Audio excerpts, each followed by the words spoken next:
Alright, we've got all the cows fed here, and we had a little problem with this truck here yesterday. The hoist mount on this side broke, and what we're going to have to do, we're going to have to lift it up a little bit, get it set back on the saddle on that side. We've got to take this hoist mount off the frame, jack the hoist up, and kind of weld it back into place. I'm going to have to get some new lower hoist mounts, but the main thing we need to do is get this load dumped off of it. So what we have to do is get it setting back down on the frame. It's up in the air because it is caught on that lower hoist mount there, and then what has happened is where the tube that goes into the hoist is welded onto this formed angle here. It is broke off on that other side, and they almost tipped the truck over yesterday. So if he'd have had the load centered, it probably wouldn't have happened, but this does 6-7 loads a day, and it's dumped a lot of load, so hopefully the hoist isn't sprung. So why don't you go ahead with that payloader there, Jared. Grab that payloader, lift this side up, try to get it to come back. Use the smaller bucket there. I don't know if he can get underneath this corner and lift up. He's only got to come over a little bit. Get on the other side with the other payloader, and we might have you push it.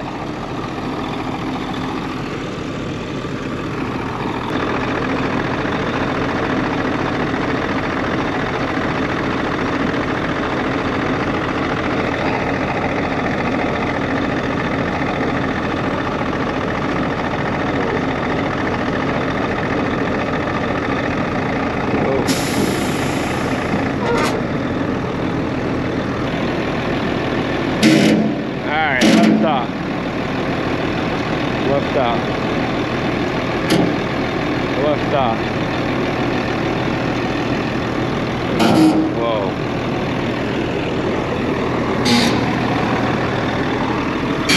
Alright, down. Whoa, whoa, whoa, whoa. Down. Back up. Down.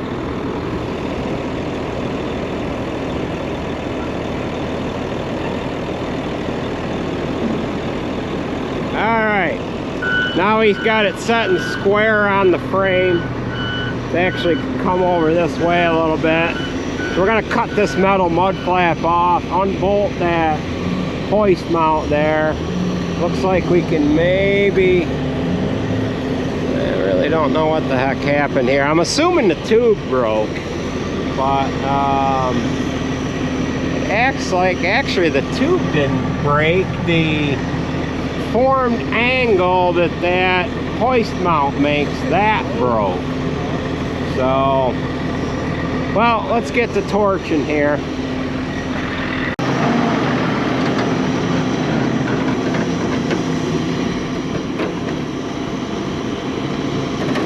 So we're just gonna back scrape some of this load out of here, just to kind of make things a little lighter. What I want to do is I want to put new hoist mounts on this, just because if the one side is broke, the other side is going to break soon.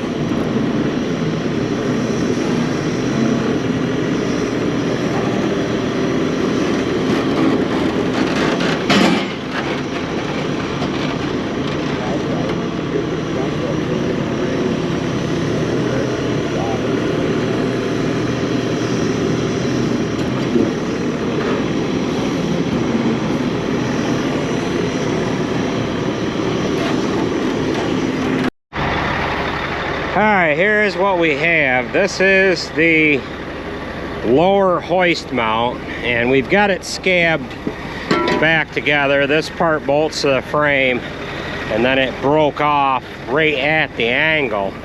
So this isn't going to be able to set down all the way with this piece of angle iron that we have scabbed on there. I just scabbed that on there so we can get this load off, and then I'll get a a lower mount here for both sides. So what we have is the payloader, one on each side. We need to lift that up and slide that hoist mount back in. And this is still got the whole load on the front of the box, so it's actually heavier than before we pulled that little bit off. So a little more. All right, that should be good. I gotta put my other glove on.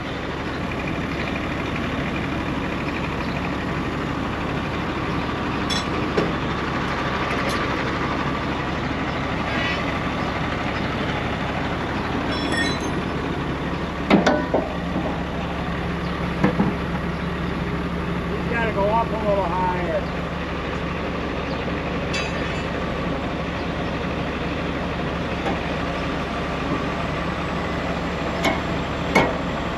Okay.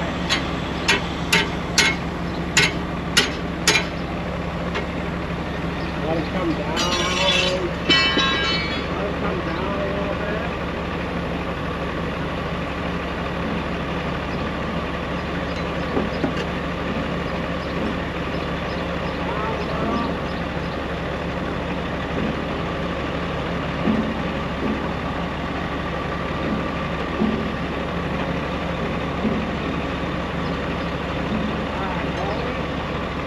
What do you want in this pattern?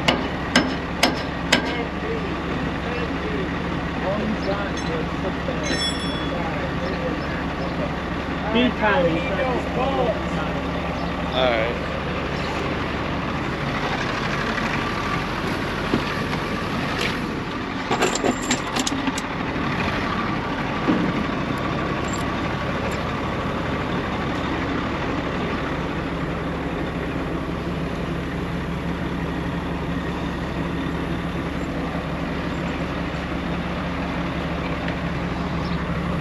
Time to go down a little bit.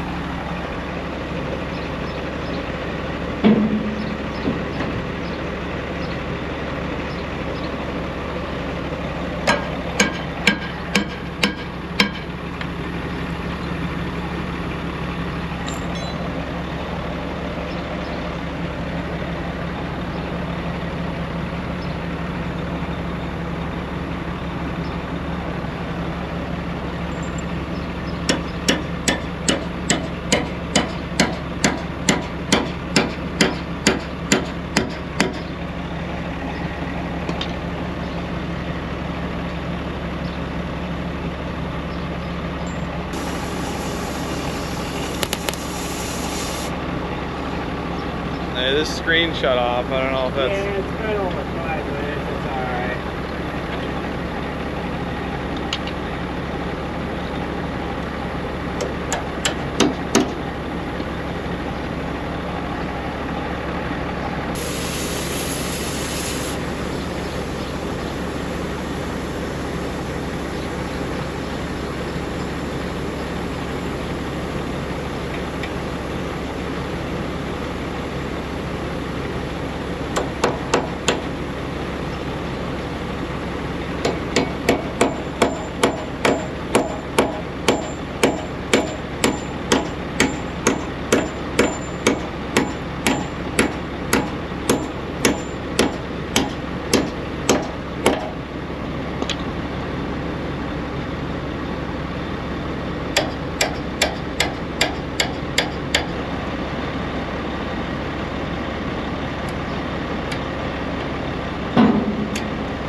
That's staying in there.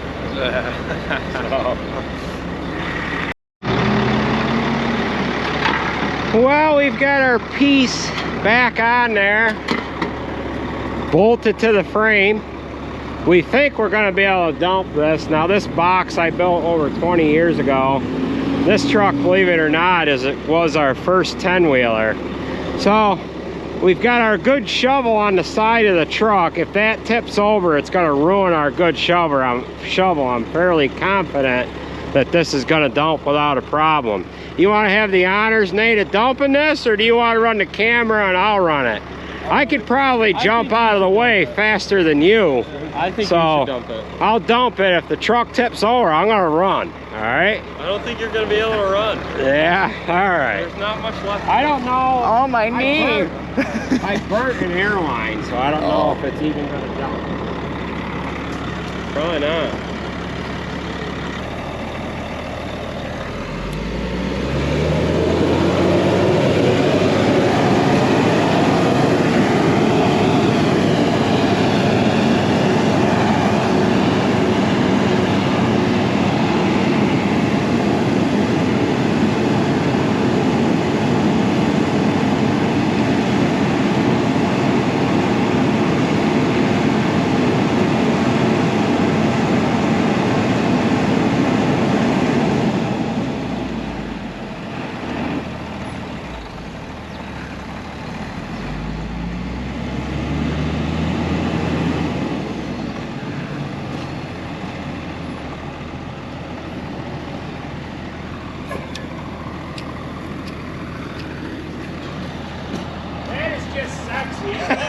That is You know fucking what sassy. they say? You know what they say? The hardest part of dumping the load off is just getting it up. So, yeah. We don't think this hoist is twisted at all, but Jared said this didn't look too pretty yesterday when he got here, and Garrett was trying to dump it in the back corner. And one side is about 8 foot off the ground, the other side was almost touching. So she lives again. I'll replace this hoist mount here and the one on the other side. We'll just break the weld off the angle iron here and weld new lower mounts on there. But that came right over pretty good, and this bolt plate was really digging into the lower mount, welded mount on the frame. So I just need to get the serial number down for this hoist, which is 4194. I'll give Harsh a call here on Monday and get them sending me a couple of them mounts. We'll have to use something else to move feed in the meantime here. So now the only other thing is I don't know if I have enough air to get this hoist down. Yeah, hoist won't go down. I gotta give her some throttle. Yeah. I gotta give her some throttle. Which one? It's this one right here. There, we could do it by hand. You just gotta remember not to be standing up upright underneath this box when it does that. When it was loaded, it made it by that piece of angle iron that I welded on there. I don't know if it's gonna make it. Oh, it's almost there. So it's gonna ride like that because that angle iron is, it's not supposed to be, it's supposed to be fit tighter than that. If you drive it really fast. If you drive it really fast, it'll make itself come down on there. So jump up on the side there, Jaden, and jump up and down.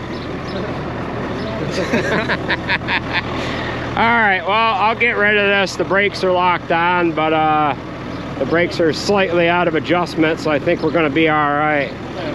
We'll force it. We're just gonna force it, Jaden. We're gonna force it.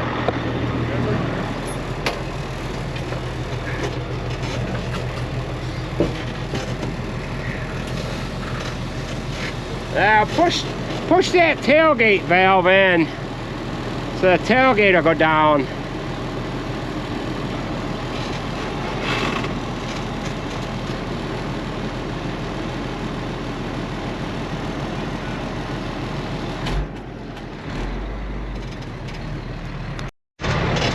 All right, we got no air pressure.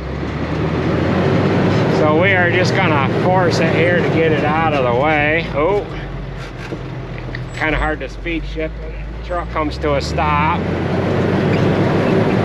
So we'll join back up with you in a little while here once we get planting corn. I turned the camera back on. I thought I'd show you what this bunk here is going to look like from the backside. They're digging out the dirt yet. They've got to get that dug out, clear all the way to the back. And then this wall is going to come right over to the side of the driveway here. So we'll get this parked in the row of shame here. And we'll get planting corn.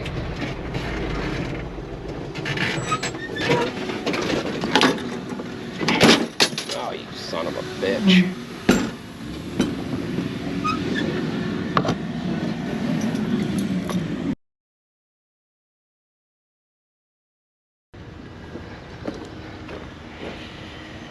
Well, we're into the following day here now. Andrew and Jared are going to be running terra discs. Andrew's going to fit ground in front of my father today, and Jared's going to try to do his best to stay in front of me.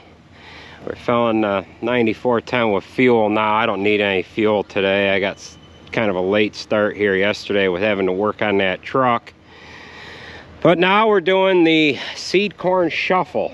So what we have been planting here, what we planted yesterday is we started out with BMR silage. Now we've moved over into conventional silage. We both have the same kind of corn in our planters. However, I wanted my father to move back to BMR, and we're gonna have to dump the seed corn out of his planter, and we're going to dump it into mine just so that we can kind of keep things moving here. So any of you that, you know, dairy, any of you dairy guys can relate to what I'm having to do. We're having to jump around quite a bit with the seed, or with the management of it, because of keeping it separate when we go to chop it from the conventional silage. We put our BMR silage in a different bunk than we do the conventional. It kind of gets into a management type hassle when we go to harvest it, because we want to make sure we don't mix it up. So we like putting BMR silage on our better ground. It just does better that way. There is a little bit of a yield drag to it, but the cows milk a lot better on it, so that's why we grow it. BMR stands for brown midrib, and it is a specific variety grown for dairy cows. So Jared's getting Andrew dialed in here, and they're gonna get after it. So I'll just dump these hoppers out quick. If we had seed in a CCS planter, we'd have quite a bit of corn to dump out. There's only maybe a third of a bag in these little Mickey Mouse hoppers, and if we had a CCS planter and it was a third of the way full, we'd have a lot of seed to dump out. So what I've done is I have dumped the bag of channel seed, and I have measured it out in a 5-gallon pail. I had one full pail and then one that full there. And then when I dump these hoppers out, I'll be able to measure it that way and transfer it over into this planter. So I better get moving here so that we can get planting.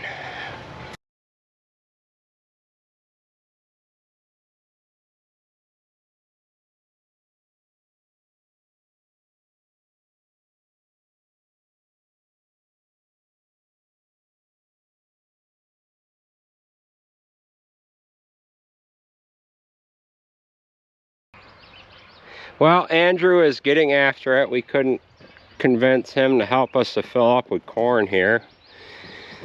So what we ended up having left over in this small planter was 2 bags and about a third to a half, not quite. And now we got our bags set out. What my father is going to be planting is a Pioneer P1449. It is a 114 day BMR silage, and then I am planting channel 203 something or other. This is 101 or 103 day silage, conventional silage variety. I've got about 60 acres or so to do, and then I'm going to be back into BMR as well. Once we get done filling up here, Jared's going to take off. He's going to go over to one of the fields that I've got to plant. Andrew's been sick for about a week or 10 days, so he hasn't done any field work here in a little while. He has bad allergies, and he has dealt with a bad cough and has had a pretty good chest cold here, so this is the first he's done any work in about a week or so. So we're going to finish filling up. And it looks like we could get some much needed rain here today. We got some sprinkles yesterday, and you could see the sky is kind of gray, so. All right, we'll close out this video with a little bit of drone action. Andrew is running the pottinger on this one field here. Yeah, it's just on the other side of that hedgerow. That's the McVoy farm there, and that's the field that we used the noon spreader on for the very first time. So Andrew's fitting ahead of the planter that my father's using, and my father is over in this larger field that is in behind McVoy's barn. My father ended up planting that upper field here yesterday. The field that he's in now, I started it. I did the headlands. Then I ran myself out of seed. We both switched over to the channel seed that we were using there that we cleaned out of his planter. He's got maybe, I would say maybe 5 acres left of this field here. And then we ended up planting the Morris farm, which is right next door. Right on the other side of this hedgerow is the Morris farm. And the Morrises here and McVoys, they were cousins. They were related to each other here, and yeah, so we ended up planting this strip here between the hay, the lower one down in by the road, and then this field that's over on the corner here. Right now I am on the other side of Route 20. We're going to fly over towards where I'm at now, and on our way to flying to me, we'll fly over the field that Jared is on.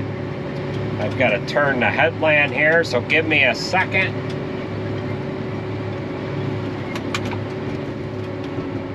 So this one farm that Jared is on up to our left here, that is the Naughton farm.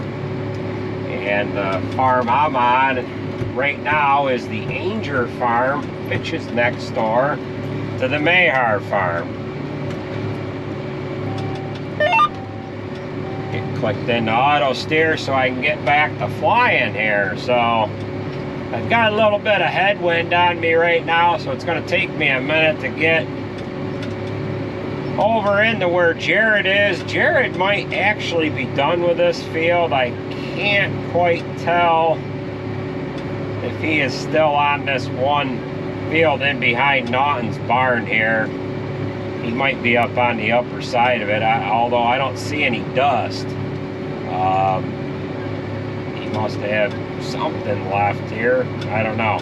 But at any rate, we ended up planting the field on the other side of this one hedgerow here. Here's one of our other famous hedgerows. Now that's an actual property line right there.